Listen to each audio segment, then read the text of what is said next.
There must be prior announcement, though the parents are made ready for the fee payments and the stuff. Sekta ya elimu imekuwa kiini cha maendeleo ya mataifa yote. Hata hivyo, katika mwaka wa fedha wa 2025 kufikia 2026, sekta ya elimu imekumbwa na changamoto kubwa ya mgogoro wa mgao wa fedha, licha ya bajeti ya jumla kuonekana kuongezeka maeneo muhimu kama elimu ya msingi na sekondari bila malipo, mitihani ya kitaifa, ajira ya walimu na mipango ya lishe yamekumbwa na upungufu mkubwa wa fedha. Kwa hivyo wanafunzi wetu na watoto wetu wakikataa kusoma, sisi tutasema ni serikali ambayo iko ndio imeharibu watoto wetu. Kwamba sitakuwa naingia high school ama university itakuwa less, reduce.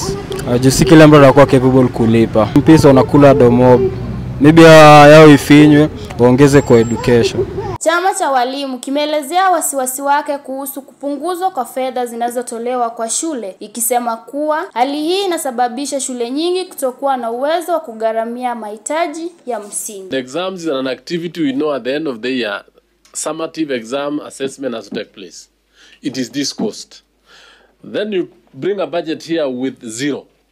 What is wrong with the exams of our children?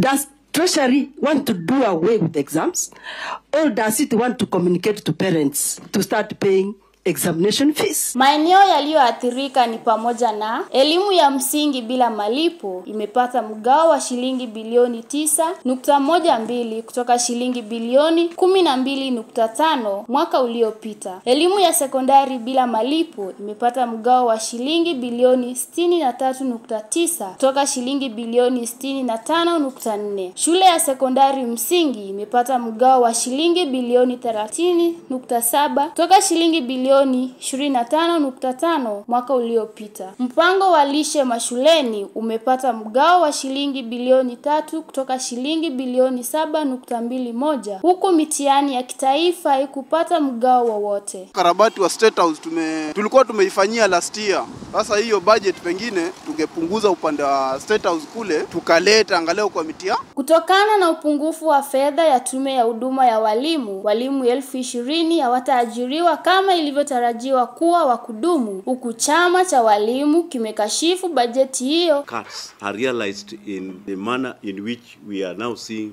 it happens.